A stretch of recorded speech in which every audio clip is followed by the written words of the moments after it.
पहले आकर बोल देने की आदत हो गई। लेकिन आज मुझे रास्ते में ख्याल आया कि आज जो है 8 मार्च है, आज हमारा दिन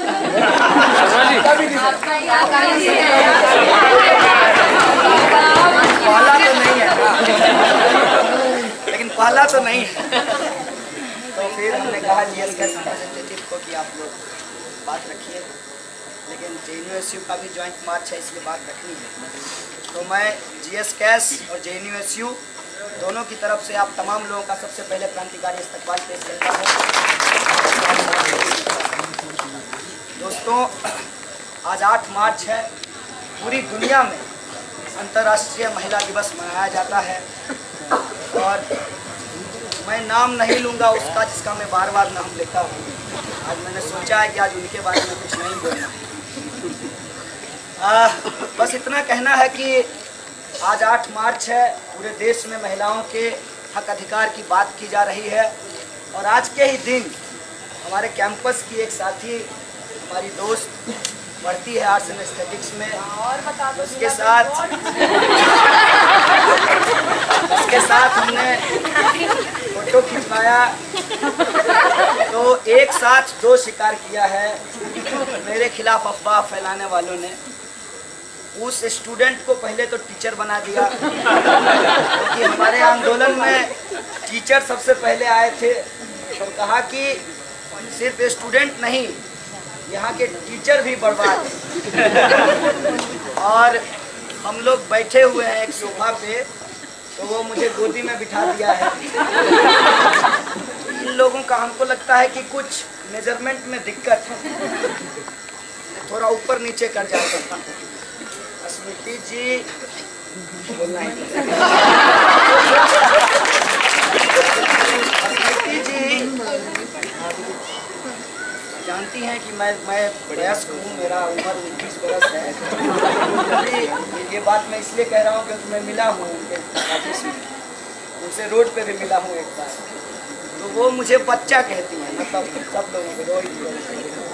और जो मेरी साथ रहती है, मेरी मतलब दोस्त है, मेरी उम्र की है, उसको टीचर बना देता है। इनका मेजरमेंट थोड़ा गड़बड़ है, ऊपर नीचे करते हैं। खैर, आज 8 मार्च है, पूरी दुनिया में महिलाओं के अधिकार की बात की जा रही है। भारत में भी कुछ लोग हमसे कहते हैं कि भारत माता की जय बोलो तभी देशभक्त हो। तो हम कई बार टीवी डिबेट में इस बात को बोले कि देशभक्ति क्या है और देशभक्ति क्या नहीं है। वो संविधान की प्रस्तावना का पहला लाइन है, हम भारत के लोग। तो हम भारत के लोग में भारत की माता भी हैं तो उनकी भी जय कहिए, भारत के पिता भी हैं उनकी भी जय कहिए, भारत की बहनें हैं उनकी भी जय, भारत के जो भाई हैं उनको भी जय, भारत के जो ट्रांसजेंडर हैं उनकी भी तो जय बोलिए।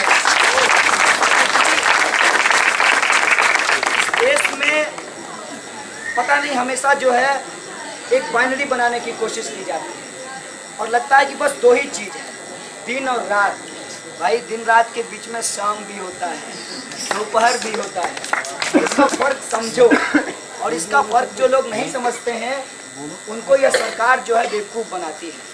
मसलन जब जेएनयू का मसला हुआ, नेशनल एंटी नेशनल का मसला रोहित वेमुला के केस में भी चला था। उनको जो चिट्ठी लिखी गई थी उनके बारे में दत्तात्रेय जी के द्वारा, उन्होंने कहा था कि ये लोग एंटी नेशनल एक्टिविटी करते हैं।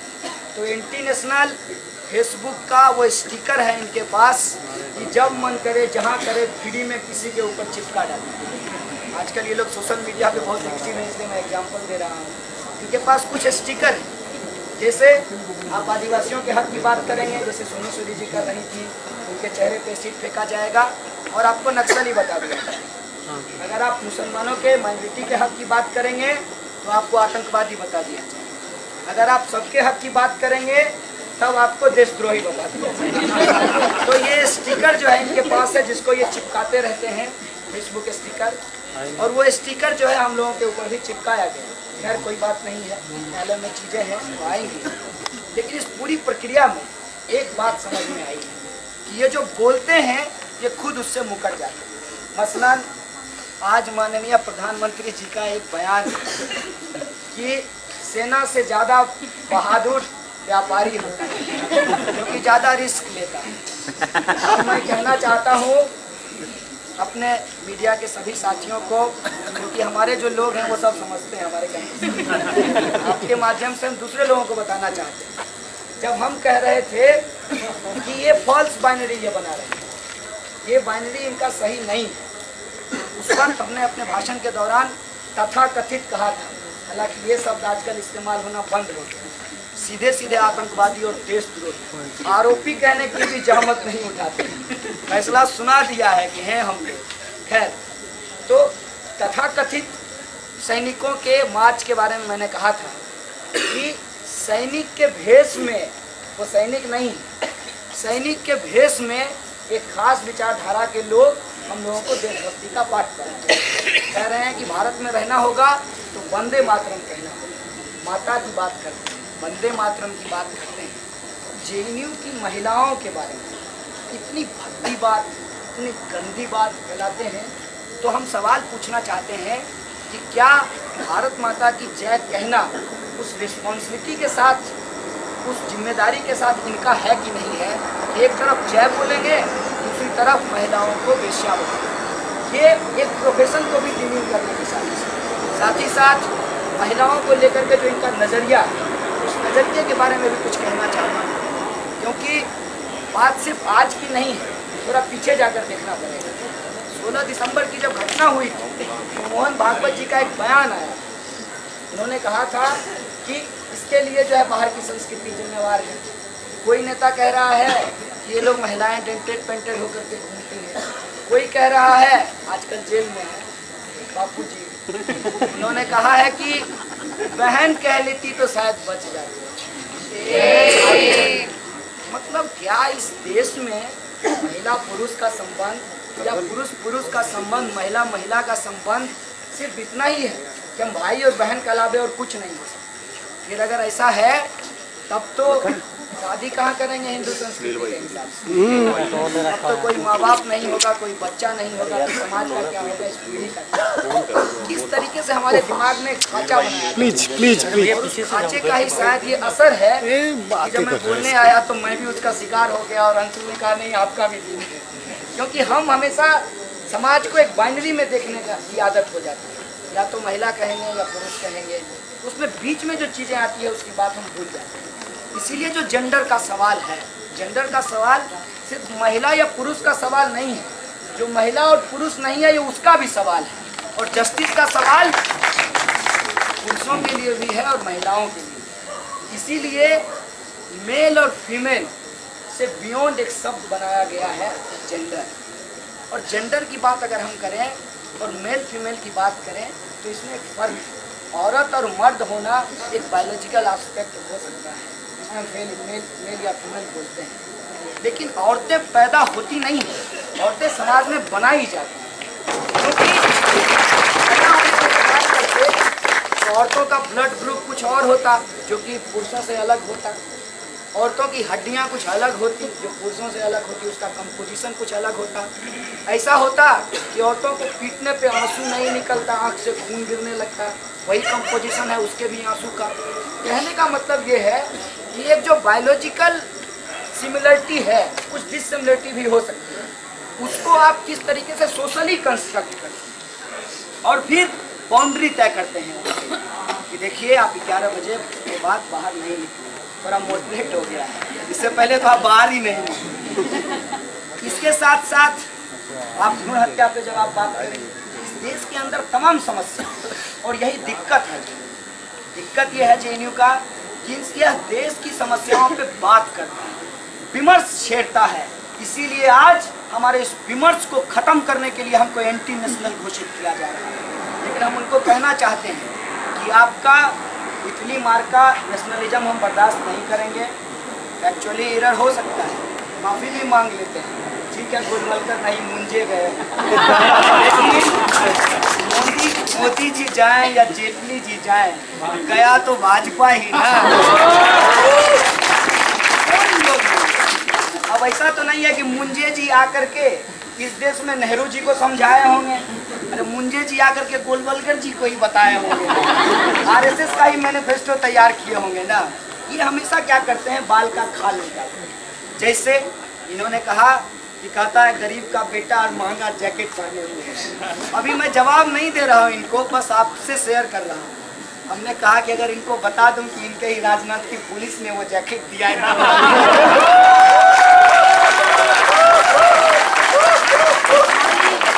हमारी सुरक्षा तो ये कर ना पाए, पेट काट करके जो जैकेट हमने खरीदा था उसको वो बचा ना पाए, तो ठंड में बिना जैकेट का रहते नहीं, तो हमने जैकेट दे दिया। अब इन छोटी छोटी बातों पे ये विमर्श करना चाहते हैं। इसका क्या मतलब? इसका मतलब ये है कि इनको हक और अधिकार से कोई लेना देना। इसीलिए आज 8 मार्च है और हमारे कैंपस के अखिल भारतीय विद्यार्थी परिषद भारत माता की जय सुसुप्ता अवस्था में चले गए हैं। एक भी आदमी इस मार्च में दिखाई नहीं दिया।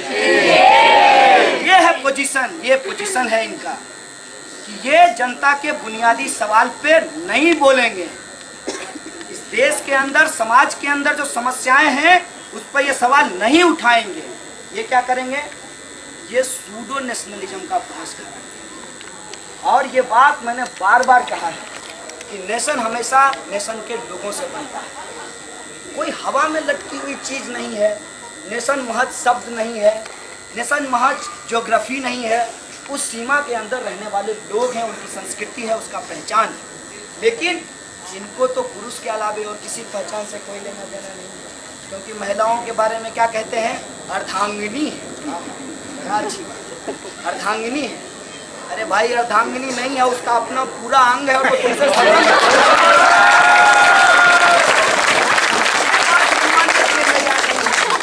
उसके बाद देखो, पतिव्रता नारी, पति परमेश्वर, ये सब काम करना भारतीय स्त्री का परम धर्म है। तुम भारतीय स्त्री को जानते हो कि भारत की स्त्री कौन कौन रही है? भारत की स्त्री वो भी रही थी कल्पना दत्त, जो अंग्रेजों का डिग्री लेने से मना कर दी थी। भारत की स्त्री वो भी रही है कि डिग्री लेते हुए अंग्रेजों पे गोली चला दी थी। भारत की स्त्री सिर्फ वही नहीं है जिसकी परिभाषा तुम करते हो, घूंघट में लिपटी हुई, शर्म से झुकी हुई, वो तो है। वो एक मसला है, ये महिलाओं की अपनी आज़ादी है कि वो किस तरीके से रहना चाहती हैं। हमारा सवाल सिर्फ एक है कि महिलाएं अपना तरीका खुद तय करेगी, अपना शर्त खुद निर्धारित कोई नहीं होते हैं निर्धारित करने वाले। और ये निर्धारित करने की जो परंपरा है साहब, इसी से तो आज़ादी चाहते हैं कि महिलाएं अपने तरीके से अपनी जिंदगी जी सके, वो अपने तरीके से अपने साथी को चुन सके। नहीं तो तुम्हारे जातिवाद के खिलाफ बोलने का क्या नाटक है? जब तुम महिलाओं के आज़ादी के पक्ष में नहीं खड़े होंगे, वो किससे शादी करना चाहती है? शादी अपनी जाति में करना चाहती है कि अपनी जाति को तोड़कर करना चाहती है? अपने धर्म में करना चाहती है, अपने धर्म को छोड़कर करना चाहती है? ये आज़ादी महिलाओं की आज़ादी होगी। इसके साथ साथ और सुन लीजिए, महिलाएं सिर्फ शादी ही करने के लिए नहीं बनी है, उसकी इच्छा हो तो वो शादी ना भी करे। नहीं, महिला हो तो शादी तो करना ही पड़ेगा। बहुत अच्छी बात। इस तरह के जो शर्त थोपे जाते हैं, हमको लगता है कि 8 मार्च को जो एक मूवमेंट पूरी दुनिया में बना, आज उस डिस्कोर्स को आगे बढ़ाने की जरूरत है। और वह डिस्कोर्स आगे बढ़ता है और उसी डिस्कोर्स को आगे बढ़ाने की जिम्मेवारी यूनिवर्सिटी कैंपसेस की होती है। और यूनिवर्सिटी कैंपसेस में इसीलिए कहा गया है कि यूनिवर्सिटी कैंपस का काम है क्रिटिकल थॉट को डेवलप करना। लेकिन हम जब क्रिटिकल थॉट को डेवलप करते हैं तब हमारे ऊपर रिस्ट्रिक्शन डाले जाते हैं। लेकिन मैं यहाँ से कह देना चाहते हूँ कि तुम लास्ट कोशिश कर लो, हम ह्यूमन राइट वायलेशन पे बोलेंगे, हम आफवा के खिलाफ बोलेंगे, हम सैनिकों का सम्मान करते हुए इस बात को बोलेंगे कि कश्मीर के अंदर महिलाओं का बलात्कार किया जाता है सुरक्षा। हम ये बोलेंगे कि देश की सुरक्षा सीमा पर खड़े लोगों की है। लेकिन हम यह भी बोलेंगे कि वॉर में, आप रुवांडा का उदाहरण उठा करके देख लीजिए, एक साथ खुले मैदान में हजारों हजार महिलाओं के साथ बलात्कार होता है। ये आज की भी घटना है।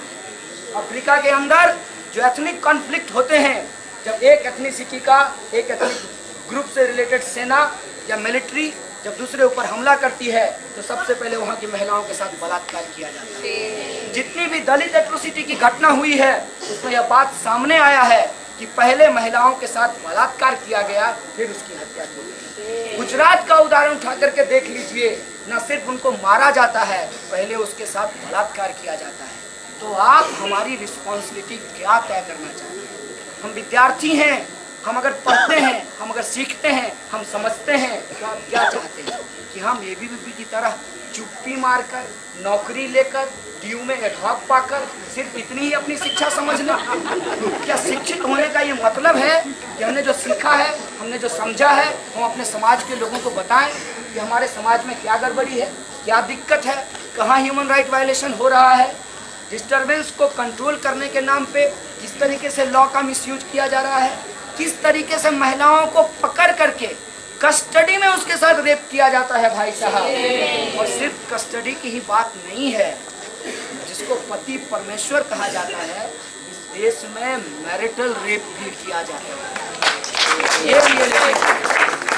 और इसीलिए हम सिर्फ लिंग की बात नहीं कर रहे, हम सिर्फ महिला पुरुष की बात नहीं कर रहे हैं, हम जेंडर की बात कर रहे हैं।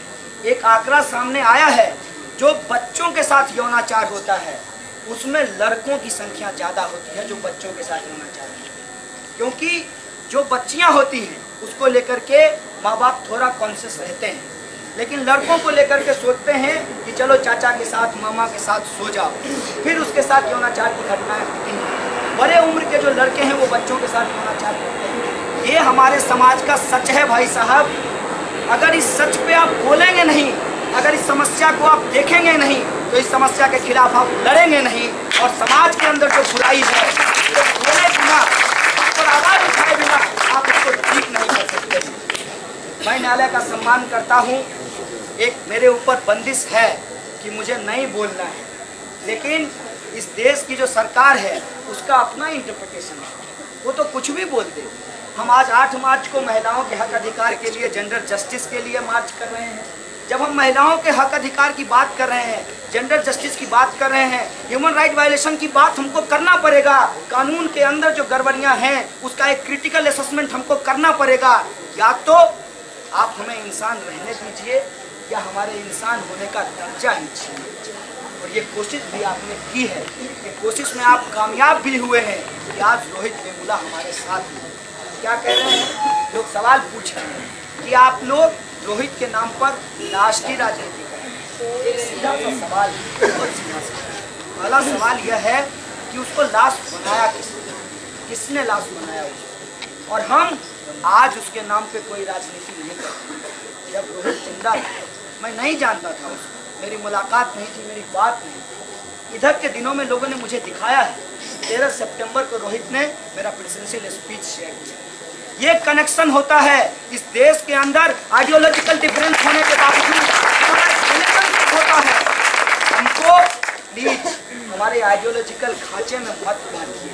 हमारी आइडियोलॉजी है, हमारे डिफरेंसेज हैं, लेकिन इस देश को बचाने के सवाल पे, लोकतंत्र को बचाने के सवाल पे, संविधान को बचाने के सवाल पे कोई डिफरेंसेज नहीं है।